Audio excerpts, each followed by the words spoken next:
여러분, 혹시 사람에게 최선을 다하고도 오히려 상처만 받았던 기억이 있으신가요?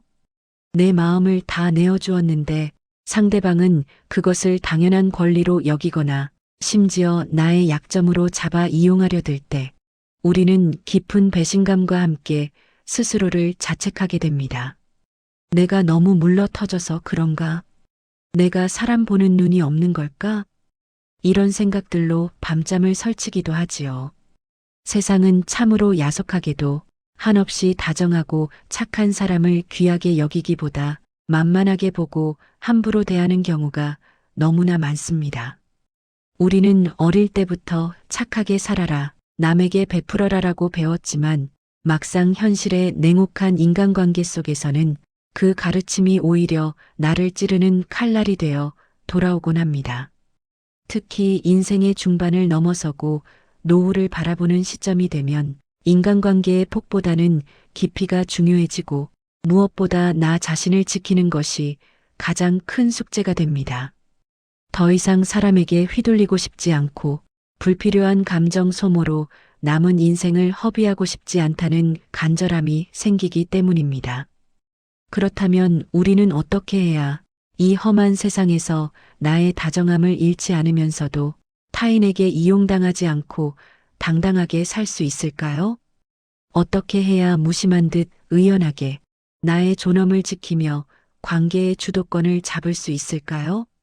오늘 우리는 조선 최고의 실학자이자 가장 혹독한 유배 생활 속에서도 스스로를 무너뜨리지 않고 거대한 학문적 성취를 이뤄낸 다산 정약용 선생님의 지혜를 빌려 이 질문에 대한 답을 찾아보려 합니다. 정약용 선생님 역시 한때는 왕의 총애를 받는 잘나가는 관료였지만 하루아침에 패족이 되어 18년이라는 긴 세월 동안 낯선 땅에서 귀양살이를 해야 했습니다. 그 과정에서 믿었던 사람들의 배신을 겪었고 세상의 비정함을 뼈저리게 느꼈습니다. 그렇기에 그가 남긴 인간관계에 대한 조언은 단순한 도덕 교과서의 공자님 말씀이 아니라 처절한 고통 속에서 길어올린 생존의 법칙이자 마음을 지키는 방패와도 같습니다. 오늘 우리는 정약용 선생님의 사상을 바탕으로 너무 다정해서 상처받는 당신이 반드시 기억해야 할 마음을 지키는 4가지 절대 원칙을 깊이 있게 파헤쳐 볼 것입니다. 첫째, 관계의 본질을 꿰뚫어 보는 냉철한 분별력입니다. 둘째, 타인의 시선과 평가로부터 자유로워지는 무심함의 기술입니다. 셋째, 함부로 속내를 드러내지 않고 위엄을 지키는 침묵의 무게입니다.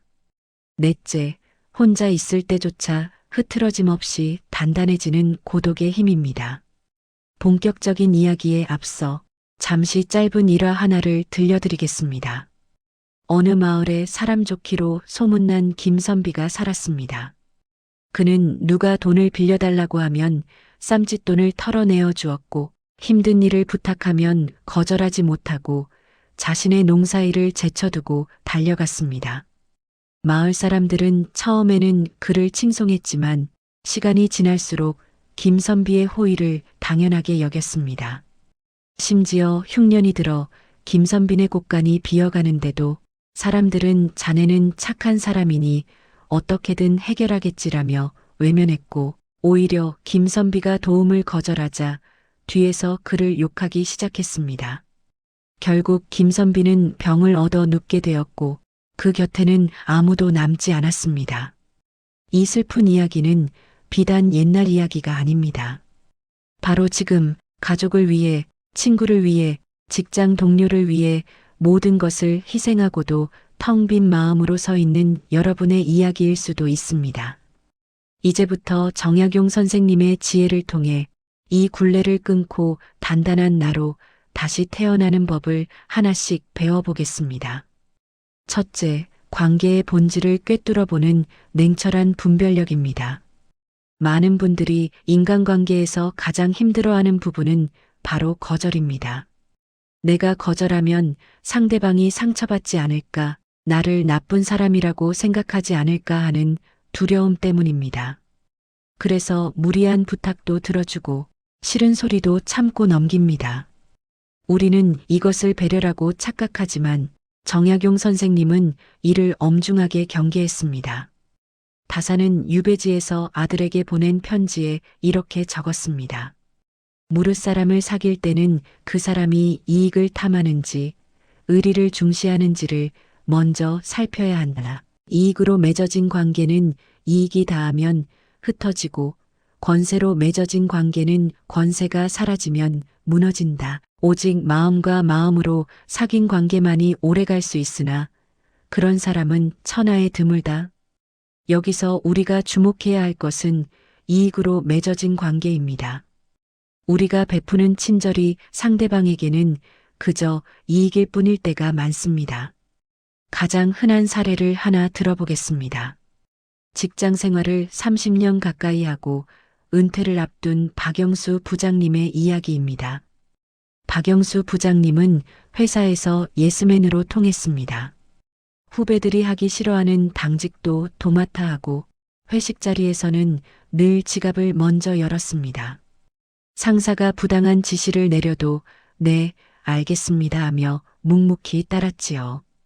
그는 자신이 희생하면 조직이 잘 돌아가고 동료들도 자신의 진심을 알아줄 것이라 믿었습니다.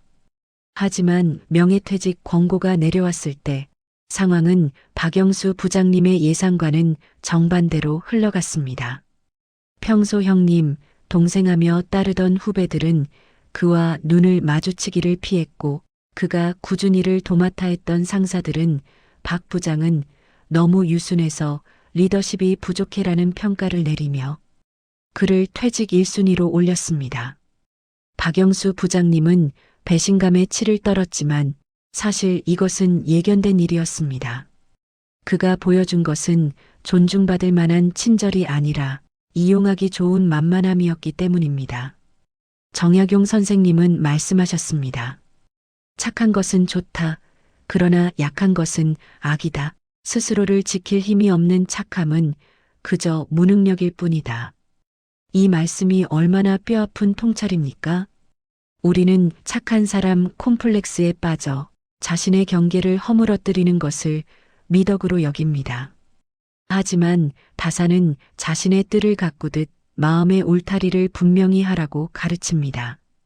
농부가 밭을 갈 때 곡식과 잡초를 구분하지 않고 모두 키운다면 어떻게 되겠습니까?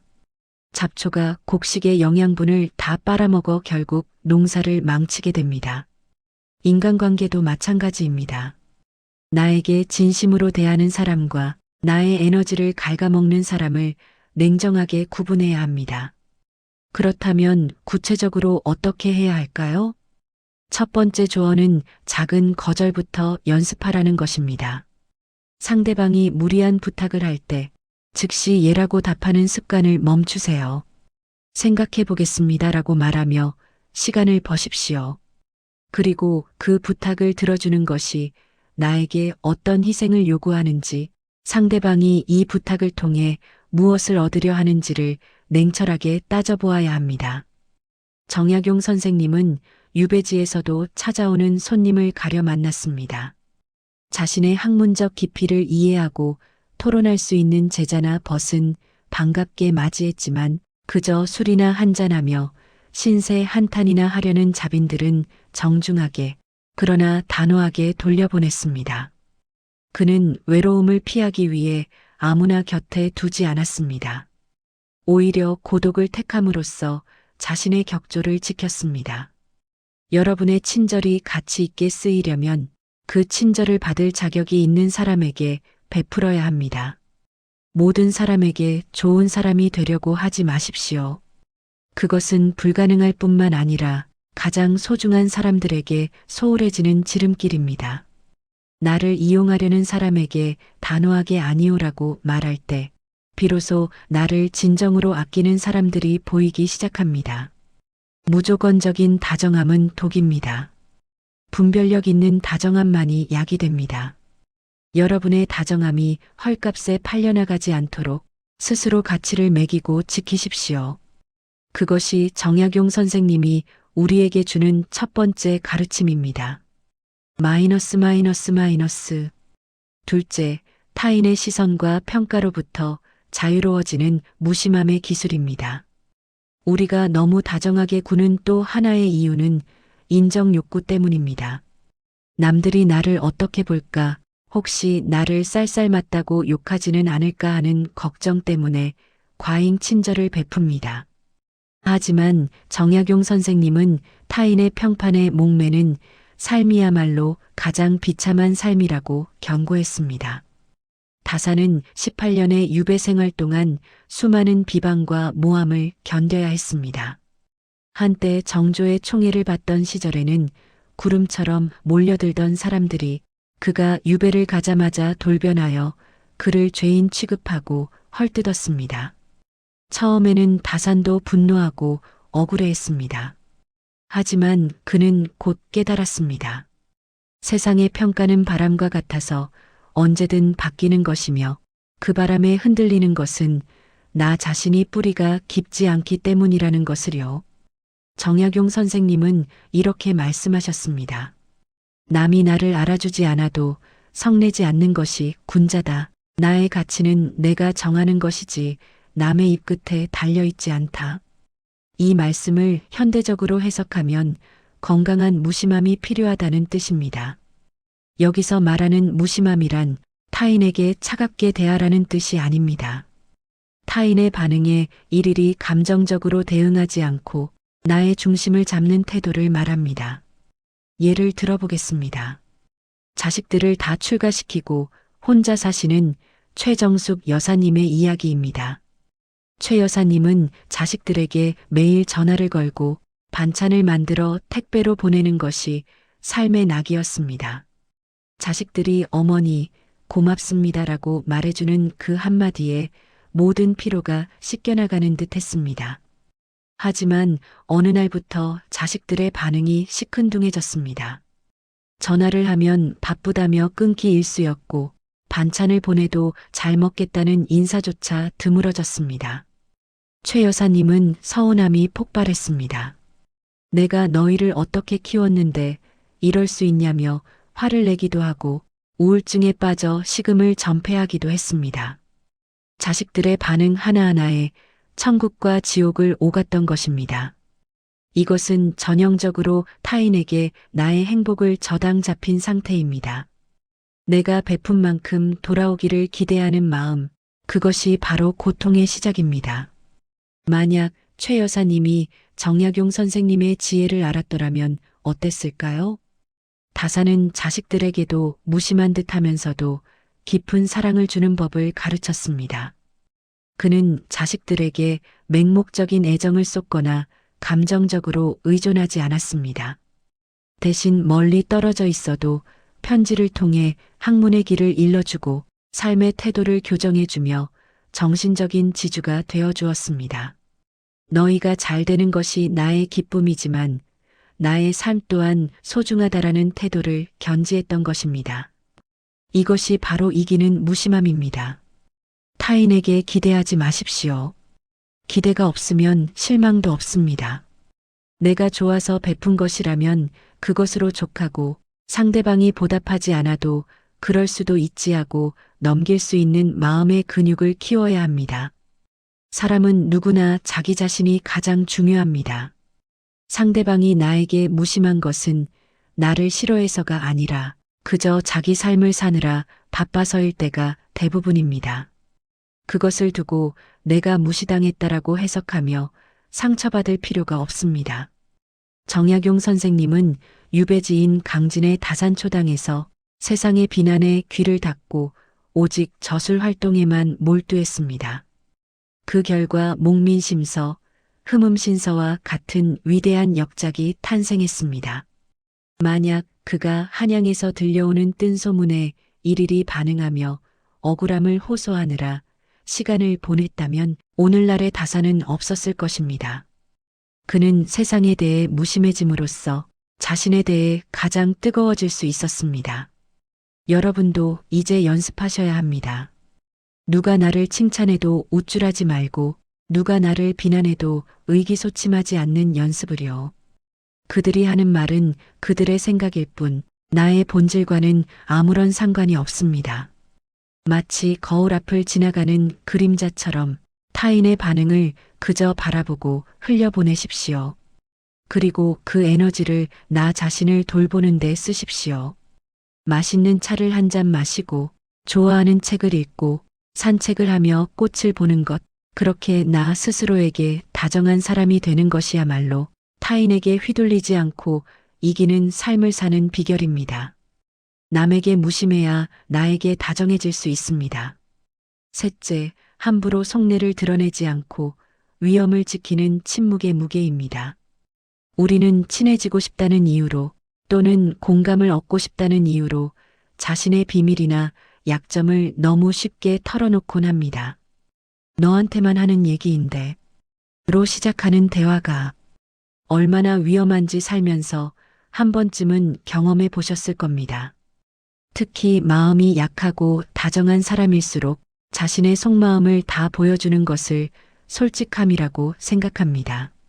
하지만 정약용 선생님은 말을 다루는 태도에서 그 사람의 그릇이 드러난다고 했습니다. 다사는 말합니다. 입은 화를 부르는 문이요, 혀는 몸을 베는 칼이다. 말을 함부로 하지 말고 비록 할 말이 있더라도 때와 장소를 가려야 한다.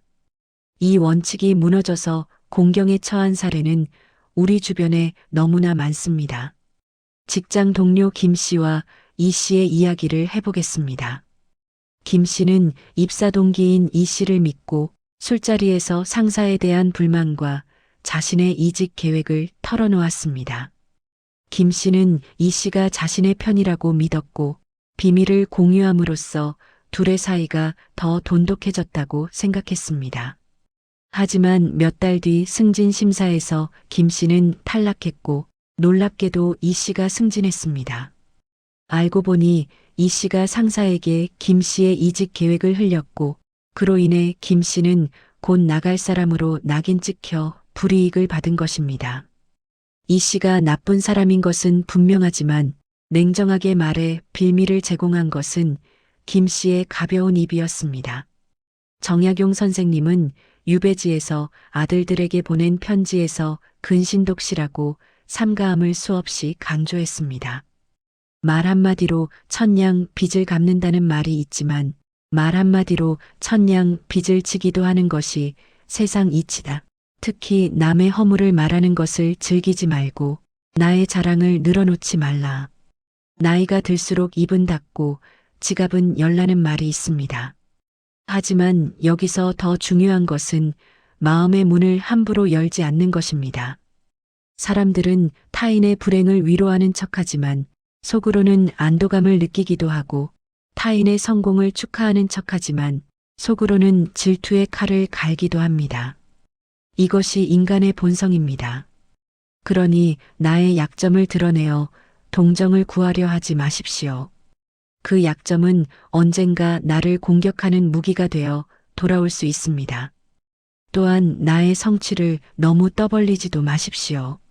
질투는 생각보다 무서운 감정이라서 가까운 사이일수록 그 파괴력이 큽니다. 그렇다면 우리는 어떤 태도를 취해야 할까요? 정약용 선생님은 수졸바보인 척함의 지혜를 말씀하셨습니다.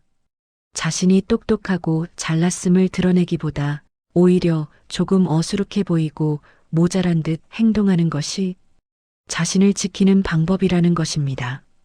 상대방이 나를 경계하지 않게 만들고 불필요한 적을 만들지 않는 고도의 처세술입니다. 또한 침묵을 즐길 줄 알아야 합니다. 대화 중에 침묵이 흐르는 것을 못 견뎌서 쓸데없는 말을 쏟아내는 분들이 있습니다. 하지만 침묵은 결코 비어있는 것이 아닙니다. 침묵은 나를 신중한 사람으로 보이게 하고 상대방으로 하여금 나를 함부로 대할 수 없게 만드는 보이지 않는 카리스마를 형성합니다. 다사는 18년 동안 좁은 방에 갇혀 지내면서도 자신의 감정을 함부로 글로 남겨 빌미를 주지 않았습니다. 왕에 대한 원망이나 정적에 대한 분노를 표출하기보다 그 에너지를 학문적 논리를 세우는 데 쏟았습니다. 그 결과 그의 글은 감정적이지 않고 논리정연하며 수백 년이 지난 지금도 반박할 수 없는 힘을 가지게 되었습니다. 여러분의 말에도 무게가 실려야 합니다. 쉽게 내뱉은 말은 깃털처럼 가볍게 날아가지만 삼키고 삼켜서 꼭 필요할 때 내뱉은 말은 바위처럼 묵직하게 상대의 가슴에 박힙니다. 다정함이 지나쳐 수다스러움이 되지 않도록 경계하십시오. 적당한 무심함과 침묵은 여러분을 신비롭고 위험 있는 사람으로 만들어줄 것입니다. 사람들은 속을 알 수 없는 사람을 두려워하고 존중합니다. 너무 투명한 물에는 물고기가 살지 않듯 너무 투명한 사람에게는 사람이 꼬이지 않는 법입니다. 약간의 불투명함, 그것이 여러분을 보호하는 갑옷이 되어줄 것입니다. 마이너스. 넷째, 혼자 있을 때조차 흐트러짐 없이 단단해지는 고독의 힘입니다. 많은 사람들이 노후를 두려워하는 가장 큰 이유는 고독입니다. 혼자가 되면 비참해질 것 같고 아무도 나를 찾아오지 않으면 버림받은 것 같은 기분이 들기 때문입니다. 그래서 사람을 찾아 헤매고 의미 없는 모임에 나가 시간을 때우며 외로움을 잊으려 합니다. 하지만 정약용 선생님에게 고독은 형벌이 아니라 기회였습니다. 그는 강진의 만덕산 기슭, 초라한 초당에 홀로 머물면서 신독홀로 있을 때도 삼가함을 실천했습니다. 신독이란 남이 보지 않는 곳에서도 스스로의 행동과 마음을 바르게 하는 것을 말합니다. 다사는 고독 속에서 자신과 대면했고 그 깊은 내면의 대화를 통해 우주의 이치를 깨달았습니다. 현대 사회에서 우리는 연결에 중독되어 있습니다. 잠시라도 스마트폰을 놓지 못하고 타인의 SNS를 들여다보며 자신의 삶과 비교합니다. 하지만 정약용 선생님은 이렇게 말씀하셨을 겁니다. 군자는 무리와 어울리되 휩쓸리지 않고 홀로 있어도 외롭지 않다. 혼자 있는 시간을 견디지 못하는 사람은 타인과 함께 있어도 늘 불안합니다. 상대방이 떠날까봐 전전긍긍하고 자신의 빈 곳을 타인으로 채우려 하기 때문에 집착하게 됩니다. 반면 고독을 즐길 줄 아는 사람은 타인에게 의존하지 않습니다. 혼자서도 충분히 행복하고 충만하기 때문에 누군가를 만날 때도 여유가 있고 헤어질 때도 담백할 수 있습니다. 이런 사람은 매력이 있습니다. 아이러니하게도 사람을 쫓아다니지 않고 혼자서 잘 지내는 사람 주변에 사람이 더 모입니다. 그에게서 뿜어져 나오는 단단한 기운이 사람들을 끌어당기기 때문입니다. 구체적인 조언을 드리자면 나만의 성역을 만드십시오. 물리적인 공간이어도 좋고 시간이어도 좋습니다. 하루 중 일정 시간은 오직 나만을 위해 쓰십시오. 누구의 방해도 받지 않고 오롯이 내가 좋아하는 일에 몰입하는 시간을 가지십시오. 예를 들어 은퇴 후 목공을 배우기 시작한 장철수 씨가 있습니다. 그는 평생 회사와 가정밖에 모르던 사람이었지만 은퇴 후 갑자기 찾아온 공허함을 견딜 수가 없었습니다. 친구들을 불러 술을 마셔도 그때뿐, 집에 돌아오면 더 큰 외로움이 밀려왔습니다. 그러다 우연히 목공을 배우게 되었는데 나무를 깎고 다듬는 그 시간만큼은 잡념이 사라지고 마음이 평온해지는 것을 느꼈습니다. 완성된 의자를 보며 느끼는 성취감은 누군가의 칭찬보다 훨씬 더 깊은 기쁨을 주었습니다. 이제 장철수 씨는 친구들이 불러도 나 지금 작업 중이라 바빠라며 거절할 줄 알게 되었고 오히려 친구들이 자네 요새 얼굴 보기 힘드네. 뭐 좋은 일 있나? 하며 그를 더 궁금해하게 되었습니다. 이것이 바로 고독의 힘입니다. 정약용 선생님은 유배지에서 차티를 즐겨 마셨습니다. 그는 차를 마시는 행위를 단순한 음료 섭취가 아닌 정신을 맑게 하고 스스로를 돌아보는 수행으로 여겼습니다. 그래서 자신의 거처를 다산초당이라 이름 짓고 그곳에서 차를 끓이며 고요한 시간을 보냈습니다. 그 고요함 속에서 그는 세상을 원망하는 마음을 비워내고 학문에 대한 열정으로 다시 채웠습니다. 여러분도 여러분만의 다산초당을 지으십시오. 그곳은 서재일 수도 있고, 텃밭일 수도 있고, 동네 뒷산의 산책로일 수도 있습니다. 그곳에서 혼자 있는 시간을 두려워하지 말고, 오히려 그 시간을 통해 내면의 근육을 단련하십시오. 혼자서도 잘 노는 사람이 진짜 어른입니다. 외로움을 고독으로 승화시킬 때 우리는 비로소 타인에게 휘둘리지 않는 주체적인 삶을 살 수 있습니다. 지금까지 우리는 정약용 선생님의 삶과 철학을 통해 마음을 지키는 4가지 원칙을 살펴보았습니다. 다시 한번 정리해 보겠습니다. 첫째, 무조건적인 친절을 멈추고 사람을 가려 사귀는 분별력을 가지십시오. 둘째, 타인의 평가에 일희일비하지 않는 무심함을 기르십시오. 셋째, 말을 아끼고 속내를 감추어 위엄을 지키십시오. 넷째, 혼자 있는 시간을 즐기며 내면을 단단하게 만드는 고독의 힘을 키우십시오. 이 4가지 원칙은 서로 연결되어 있습니다. 혼자 있는 힘이 생겨야 타인에게 무심해질 수 있고, 무심해야 침묵할 수 있으며, 침묵하며 관조할 때 비로소 사람을 제대로 볼 수 있는 분별력이 생깁니다.